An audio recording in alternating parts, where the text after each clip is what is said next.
When most people think of the origins of economic thought, their minds immediately go to Adam Smith, Karl Marx, or if they paid a little attention in school, Aristotle. But hiding within the medieval world is a quieter truth that Western history doesn't much like to tell. Nearly 1,000 years ago, in an era before capitalism, central banks, or what we call modern finance existed, a Muslim scholar issued a warning that echoes in every economic crisis we experience today. According to him, when money loses its moral dimension, society begins to rot from the inside out. Looking around us, we realize he may have understood us far better than we thought. To understand Gazâlî, that is, Imam al-Ghazali, we need to imagine a world both familiar and strange. The year is roughly 1100. Europe is scattered, impoverished, and still struggling to emerge from the wreckage of the early Middle Ages. Meanwhile, the Islamic world stretches across a massive region from Andalusia in Spain to Persia and beyond. The cities are crowded, wealthy, and highly advanced: Baghdad, Damascus, and Cairo. These are not just political centers, but powerhouses of intellect and finance. Trade routes are overflowing with caravans carrying silk, spices, textiles, and silver. Scholars debate philosophy, law, astronomy, and medicine. The markets are vibrant. The empire is rich, and this wealth is transforming society at a speed no one can fully decipher. Exactly in this environment where trade was exploding and income inequality was rising, a scholar named Ebu Hamid El-Gazali'ye steps onto the stage.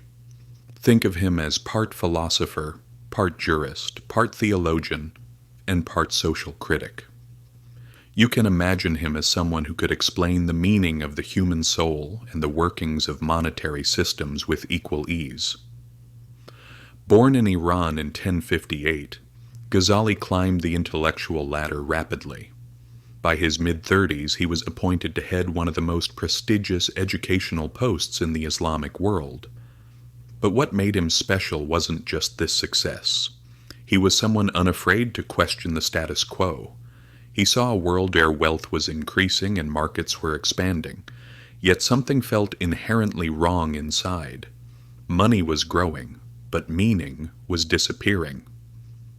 An economy that looked vibrant and successful from the outside seemed to be slowly rotting from within.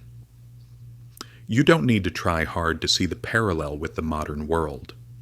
It was in this setting that Gazali began asking a question few dared to ask. What happens if a civilization gets rich faster than it gets wise? In seeking the answer to this question, he turned his focus to money itself. This is the part that would surprise many Westerners. Gazali wasn't just a religious thinker. He was one of the earliest philosophers to examine money from moral, social, and systemic perspectives. Aristotle viewed money as a practical invention, and later economists analyzed it through mathematical models. But Gazali looked at how money shaped society's psychology, behavioral patterns, and even its mood. How did money affect people's incentives, their trust, and ultimately the fate of societies? He tried to grasp the issue right there. To understand Gazali's thought on money, one must first see money through his eyes. To him, money was not something to be worshipped or hoarded. It was certainly not a status symbol. On the contrary, money had a single purpose: to facilitate exchange between people. It was no coincidence he likened money to a mirror. A mirror has no value of its own. Its value lies in what it reflects. Money is the same. Its power lies not in the gold or silver itself, but in enabling people to trade, build things, and establish cooperation. This idea, which many economists embrace today, was written by Gazali at a time when Europe still measured wealth through land and plunder. And this fundamental perspective led him to one of his most important deductions: hoarded money is dead money. To him, money hidden in chests, concealed in rooms, or buried under courtyards was not just useless, it was harmful to society. Because money that does not enter circulation does not feed workers, does not finance trade, and does not sustain families, it clogs the veins of the economy. Gazâlî described this as freezing the blood circulation of society, an expression you could easily hear in critiques on inequality today. But Gazâlî wasn't just angry at greed. His criticism rested on a much more systemic foundation. When the rich hoard money, an artificial scarcity is created even if there is no real shortage, because resources are not missing, but circulation is blocked. This leads to the distortion of prices, the corruption of markets, and human suffering. This approach led him to his second major warning. Speculation destroys trust. Gazâlî did not look kindly upon merchants who manipulated prices, created scarcity by stocking products, or used crises for their own profit. He saw such profit not as a sign of intelligence, but as moral decay, because this was gain obtained without producing any contribution. He who profits from the suffering of others, he said, earns from corruption. And corruption to him was like a contagious disease. Once it took hold, it would spread first to the market, then to institutions, and finally to the entire society. This is exactly what we hear in debates today about financial bubbles, predatory lending, or crisis profiteering. But Gazâlî was writing this 900 years ago. Yet Gazâlî was not anti-profit, nor was he against trade. He did not advocate a monastic life or a vow of poverty. On the contrary, he believed that trade was necessary, markets were natural, and wealth was valuable when earned correctly. What he targeted was dishonest trade, cheating, lying, using false measures, hiding defects in products, manipulating information. Because to him, markets only work if people trust one another. If trust is lost, the economy collapses soon after. In this sense, Gazâlî is one of the earliest thinkers to explain what modern economists today call transaction costs, information asymmetry, and moral hazard, without drowning them in technical jargon. His other important insight was the value of labor. According to Gazâlî, work was inherently honorable. Wealth obtained without merit weakened the soul. Money earned through labor strengthened character, while money accumulated through manipulation rotted a person from the inside. This might sound like a moral lesson, but its logic is entirely practical. When people truly contribute, society strengthens. When people exploit, it weakens. Gazâlî did not limit his thinking to individuals. He was one of the earliest thinkers to criticize state intervention in currency. The rulers of that era, like many modern states, created hidden inflation by lowering the ratio of precious metal in gold and silver coins to expand their budgets, effectively collecting taxes from the public without them noticing. Gazâlî clearly condemned this practice. To him, debasing the currency was no different than stealing money secretly from the people's pockets. It shook trust in the markets, punished the poor who received the weaker coins, and destabilized the entire financial system from top to bottom. The state's duty was to keep markets fair, not to manipulate the economy for short-term interests.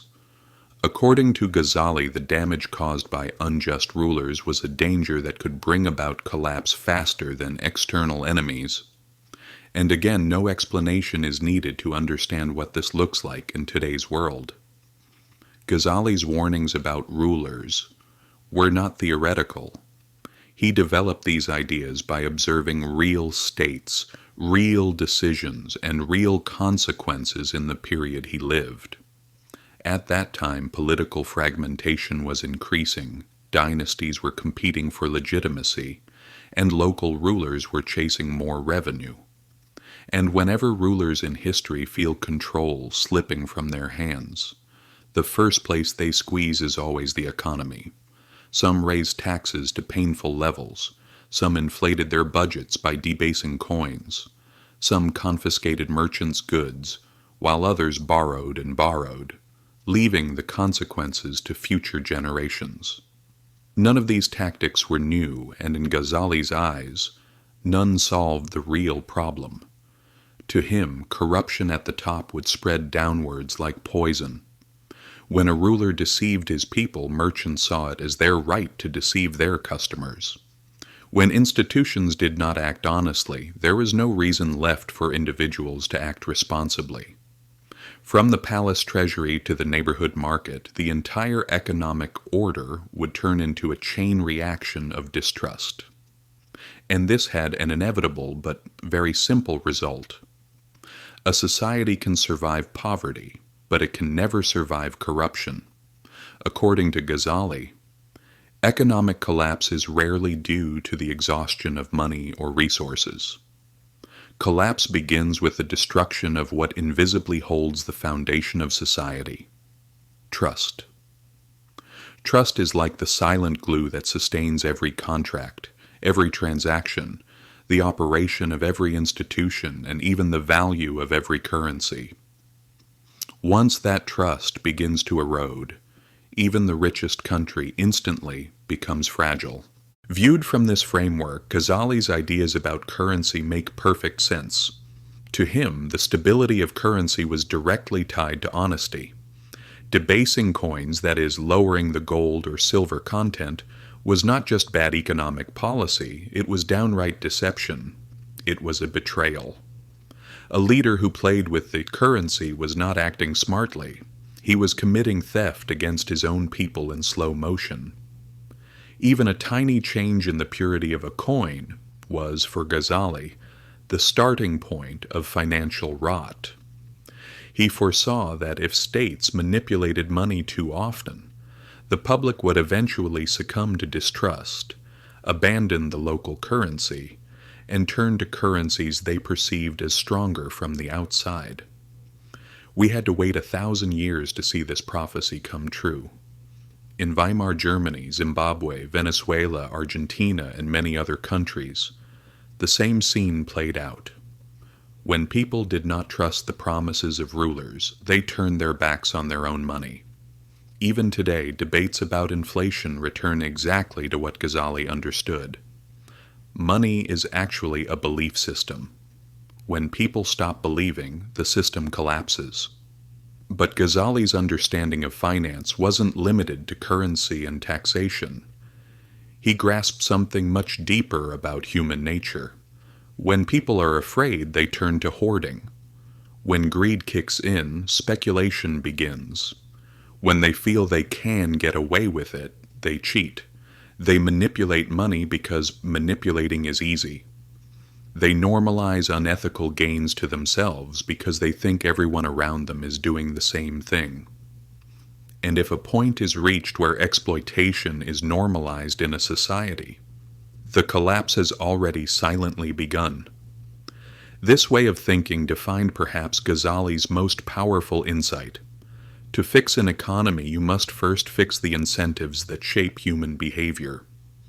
Laws matter, markets matter, but behind all of these are people making choices: greed, fear, desire, emotions.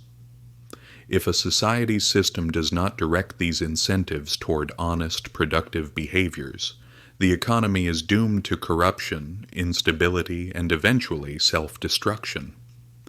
This is why Gazâlî took the moral dimension of wealth so seriously. To him, wealth without responsibility was not only a spiritual danger to the individual, but a threat to the entire society. He didn't think wealth was inherently evil. He simply said it was incomplete when it lacked purpose or direction. When individuals give back to society more than they take, when the desire to accumulate is balanced with the duty to contribute, society strengthens. But when wealth disconnects from social responsibility, when the pursuit of profit ignores the welfare of society, the system weakens and becomes fragile. A selfish society eventually collapses under its own weight. And when that collapse happens, everyone pays the price, including the rich who thought themselves untouchable. Civilizations rise when people understand balance. They fall when that balance is broken. This brings us directly to the present day. The world we live in today looks less like the Middle Ages and more like an X-ray film of Gazâlî's insights for the modern age. We are in a global economy where money moves faster than meaning. Wealth inequality has reached levels unseen for centuries. Markets often reward speculation more than contribution. Trust in institutions erodes further every year. Inflation silently gnaws at people's purchasing power. And financial bubbles inflate, burst, and inflate again. Wherever you look, you see the problems Gazâlî described centuries ago echoing on a global scale. His warnings about hoarding manifest today in debates over billionaire fortunes, offshore accounts, and concentrated wealth. His critiques of speculation reappear in housing crises, cryptocurrency volatility, shadow banking, and opportunistic market behaviors. His criticism of currency manipulation sits at the very center of today's monetary policy debates, and his belief that trust is the foundation of prosperity explains why countries with fair institutions have stronger currencies and more resilient economies.